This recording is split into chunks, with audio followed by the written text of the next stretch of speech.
One of the stories we previously skipped because Belveth was on her way was a story from Noxus. At first we thought that it would be a random setup for a big story that would happen way in the future. However, a few weeks later, the World Walker expansion started with its reveals, and there we could see a lot of references to this story.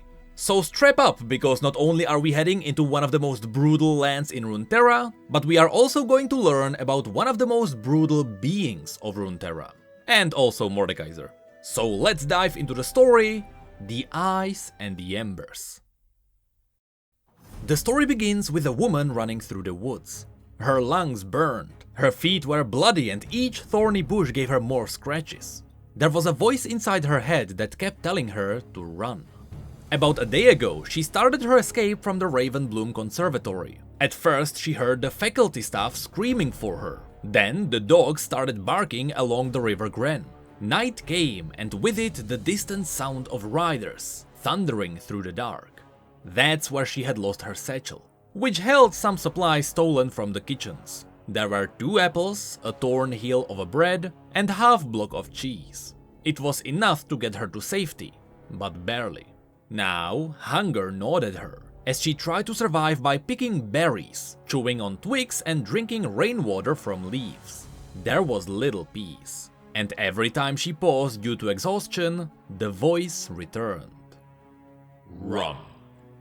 She fell, tripped by a root, landing heavy enough for something in her to crack. She screamed through gritted teeth. The pain was coming from her leg.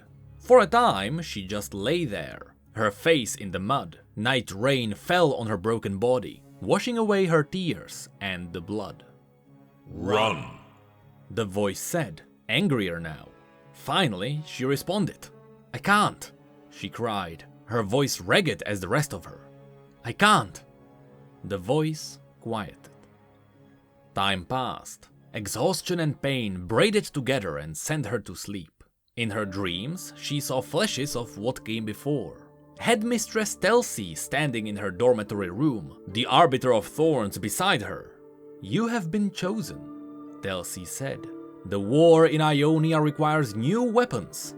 Old weapons. The Arbiter's rough hands on her temples. Flashes of fire in her vision. The fever, the heat, the voice. Wake. When she woke up, the rain stopped. And surprisingly, things were peaceful. For now. Slowly she lifted herself, only for her knee to crack again. She did her best to hold back the scream. She gazed up past the branches, seeing stars through the clouds. She remembered the happier times. Laying in Fensworth Fields, with her grandmother as they named the constellations above. The Fox, the Lyre, the Hope. Above her now, shining bright, was the Witch, her favorite. Emotion welled inside her. She let out a single sob, which steamed against the winter chill. She hadn't noticed, but the chill had numbed her fingers and feet. She was freezing. She sat up fast and hugged herself, breathing faster, panic settling in. The shivering started. The voice spoke again, a new word. Fire. She limped towards the trees looking for dry branches and leaves, but the rain made everything wet. Soon the shivering had stopped. The pain faded, and she was ready to give in to the cold. When, in a small clearing in front of her, she noticed a felled tree. It had a deep notch carved into its surface. Her heart soared when she realized it was a way tree. They were used by the Empire Scouts to house preserved food and camping supplies. Reaching inside its hollow, she was hoping to pull out something. Anything. What she found was a kindling. A bundle of sticks tied together, with a flint and amber leaves. Then she found some dried beef and a handful of mushrooms. Soon enough, the fire was built. She sat by, hugging her knees and absently chewing on the beef. It was only barely edible, but she didn't care. She thought back to what had happened. Headmistress Telsi must have been furious. The old haggard lady would have locked the conservatory down by now and sent scouts out to search for her. She thought about Finn, one of the conservatory's first scouts, a gentleman with kind eyes who looked for gifted people like her and offered them home. He had arrived at her grandmother's cottage just a few weeks after her passing, when the entire village exiled her. While most of the Empire sees the value of mages, the more remote settlements like Fansworth still clung to the old mistrusts. There they called her a witch. She remembered all the hateful eyes. She remembered begging for help. She remembered the loneliness. And then, one summer's day, Finn Rhetoric had arrived and offered her hope. She kicked the fire with her good leg, gazing into the flickering light once more. Surely Finn couldn't have known what Telsi would do. He was so kind, he was... She paused, noticing something before her. The fire was taking shape, making an outline for a moment before collapsing away to nothing. Again and again it was trying to form the same shape. She glanced up, higher in the fire, and noticed 2 dark holes. They remained black despite the bright flames around them. She looked closer and realized they were not holes. They were eyes. Emmeline. She froze at the mention of her own name. While she was surprised, she knew what this was. Headmistress Telsi called it the gift. It was something that would make her stronger. It would make her more than just a mage. Witness. The fire began shifting. It showed her events that she had never seen before. There was a tall, magnificent stone cathedral. At its entrance, there was an armored titan, scattering his enemies with a cruel mace. By his side were 2 fearsome beasts, one made of shadow, the other of fire. Witness. Emmeline felt herself being drawn to the second beast. It was huge, with many burning arms. It screamed as it withered its enemies with unholy fire. The flame flared before Emmeline, and then a pale woman smiled. At her feet lay the metal titan, destroyed. The 2 beasts that served him were beaten and forced back. Robed figures surrounded them, chanting in an unknown language. And slowly, the power of the 2 beasts was reduced to a droplet. Emmeline felt something unexpected. A pity. The flames flared again. She saw the Arbiter of Thorns, riding silently in a carriage. Ahead stood the great RAVENBLOOM Conservatory. The droplet of fire fell from its cage onto a bare forehead. The screaming, the shackles, the fire. Fire. Emmeline snapped out of her vision when a man shouted at her. The 2 black eyes were inches from her face. She didn't realize she was standing in the fire pit, flames lapping at her ankles. Just as the pain began to set in, and she opened her mouth to scream, the man tackled her from the side. They slammed into the mud which put out the fire. The man was confused, and he wanted to know, what was she doing? With smoke still burning in her throat, Emmeline let out that she can't go back. He didn't know what they did to her. The man was confused. He had no idea what she was talking about. Headmistress Telsi, Emmeline replied. But once again, the man had no idea. She looked at the man, only to notice his worried eyes. So she asked him, who was he? And he introduced himself as Gregory, a simple traveler bound for the frontier. Emmeline introduced herself next, as she pointed out that her knee was hurt.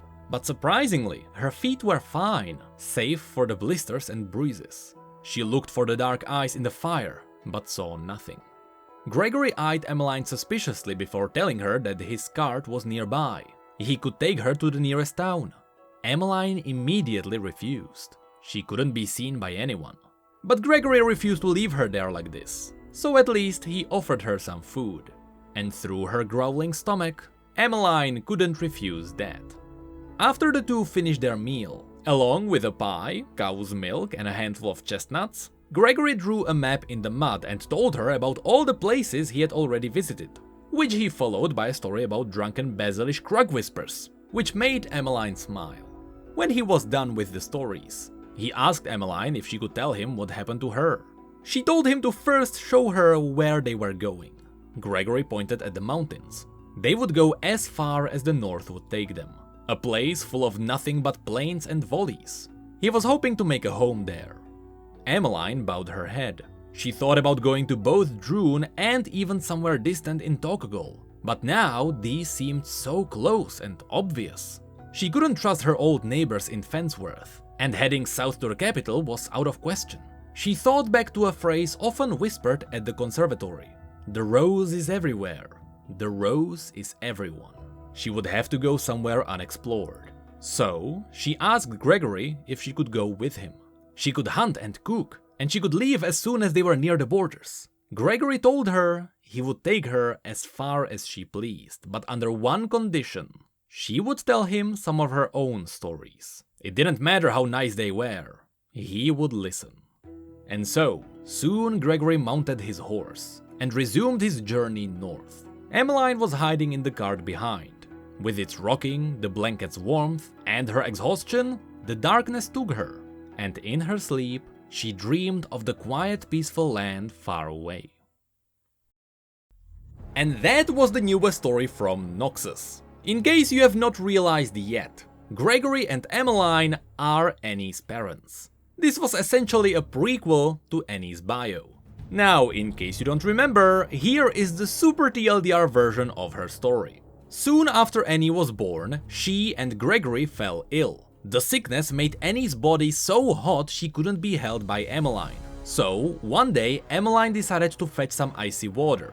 The next morning, when Gregory woke up into his fever, he found Annie completely healthy, but Emmeline was gone. While we don't really know what happened to Emmeline, we know that Annie had similar fire visions to Emmeline. The theory goes that after the Arbiter of Thorns put the fire demon into Emmeline, since she had a kid, the demon couldn't be split in two separate bodies, and so Emmeline likely sacrificed herself to save Annie. Anyway, after years of parenting Annie alone, Gregory eventually met Liana, who had her own daughter. This is where the cinematic happened. We all know the outcome of that. Annie became an orphan. Since then, Annie kept roaming around the borderlands, letting her adorable exterior to get her some free clothes and meal from the locals. However, should something bad ever happen to her, Tibbers, a plushy toy made by Emmeline, would be ready to protect her. And this is where all the cool info starts to click in. You see, in the story, we learned that Mordekaiser fought with two beasts at his side. The Beast of Shadow being Atakan, the bringer of ruin, and the Beast of Fire being Tybaulk. So now we know that not only was Tybaulk put into Emmeline, but since Emmeline then passed it to Annie, we know that Tibbers is Tybaulk. And this is where we dive into Legends of Runeterra, where we get even more lore. Now, I'm gonna skip over some of the details that lead into the finale of this. It's not really something that would be spoil-worthy, but I'm gonna skip over it because if you actually played the PvE side of Legends of Runeterra, any story there actually explains how everything gets to burn. Again, it's nothing massive, don't worry if you skip over it, but go and play it because it's actually really cool. Anyway, it all starts with Annie's cards. Over a decade ago, Emmeline Kyosar fled the RAVENBLOOM Conservatory with an invaluable and incandescent asset in her control. RAVENBLOOM's scouts searched for her in every corner of the Empire, but none of the rumors they heard led them to Emmeline. And so, years later, when news arrived of a lost girl burning with rage in the northern Ironspike Mountains, Finn Rhetoric reluctantly gathered his things and left to investigate. He expected to find nothing. How wrong he was. So yes, this is where all the cool info starts to pour in. In the back we can see the RAVENBLOOM Conservatory. This is the place Emmeline fled. In the back, that is the headmistress, and the person in the front is Finn. That's the guy Emmeline thought was a good guy. It seems like he's really not. As a cool detail, notice that Finn is holding a staff with a fragment of a black blade. I don't think this is specifically Riven's blade, there are more lesser blades like this one in Noxus, but it's cool to see all the tie-ins to the Black Rose. And then it continues in her level up. I have found her, she's Emmeline's no doubt. Same eyes, same giggle. I'll bring her back within the fortnight. Having spoken to the girl, I ask that you be kind to her. I believe there is good in there, along with the dark. In the background we can see, spoiler, she burns down the conservatory, and once again we can see Finn and the headmistress. Also notice the contrast on her clothing. It's very different from her first day. Fun fact, this is most likely the third day. Then we got more background information. Headmistress Telsi spoke at length about the Noxian tenants, leaving the children before her increasingly bored and restless. But while most students largely contained their outbursts, Annie acted. First with smoke, then with fire. And then we get to the core of Annie's powers. The demon Tybaulk had infested the minds of countless victims over the centuries. Slowly, inexorably, he would lead them to the fire and watch his flames feast on scorched flesh. But in young Annie, Tybaulk found a will completely indomitable, a talent for magic that rivaled even his own. Yes, here it is confirmed that Tybaulk is in fact inside Annie. Specifically, maybe he's partially in Tibbers. In fact, I wouldn't be surprised if Emmeline's half was inside Tibbers, while the other half was inside Annie. But that's just theory crafting. Anyway, here you can see that just like they do in the Noxian talent schools, they let powerful kids fight each other to really see their strength. And then there is a card specifically for the RAVENBLOOM Conservatory. By now, word no doubt reached you of the Rose Guard Academy's dismal failure. I expect you will learn from your sister school's failings. I expect you will manage your facility in a manner that benefits the Empire. What's interesting here is that we only know about one other school for talented kids in Noxus that failed, and that would be Rel's school. So I wonder if that's what the Rose Guard Academy is. And then, simply because Tibbers didn't like the school, the two burned down the conservatory by unleashing Tybaulk. And the quote here comes from someone who experienced Tybaulk trying to dominate their mind. "It burns in me, this dark presence. It whispers to me, 'Fire! Fire!' In the flames I see its eyes, black and unblinking, staring, smiling, urging me to join the rest. Silhouettes in the inferno, reaching out. Come home! Come home." That's really what happened to Emmeline in the story. She was also driven close until she would step into the flames. And she did, but it was Gregory who saved her. Now that's really it for Annie's cards too. We can theoretically talk about the other students. There is Sidel Kythera from House Kythera, which is Elise's house.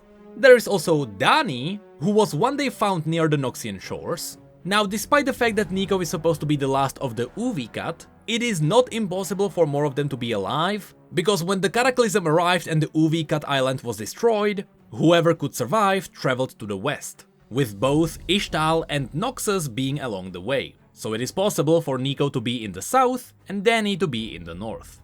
It is not that far-fetched. And lastly, there is the oldest of the kids who is loyal to the Rose. It seems like they have the power to lift stones. But once again, as you can see even in the background, the Rose lets these kids fight no matter the outcome. After all, that is what Rel's story is about. And that is it for the new lore surrounding Annie. I have to say, even though Annie was cool in the past, this new story with Tybaulk really fleshed her out. I really like what is happening with her. And above all of that, I am so glad she is linked to Mordekaiser. There is some great potential for the future in this. Now I also wonder where is Atakan now? The shadowy beast seems to be missing. Though I wouldn't be surprised if somehow Atakan made it to the black box wielded by Zed. We still have no idea what the black box is, but it is linked to the shadows somehow, so maybe that's where he ended up. But it's also possible that Atakan remains in Noxus. Regardless, there is one thing that should make everyone happy. Since the story is related to two schools for Noxian talented kids, both of which were destroyed by the kids, I wouldn't be surprised if Annie was going to meet a really underappreciated character.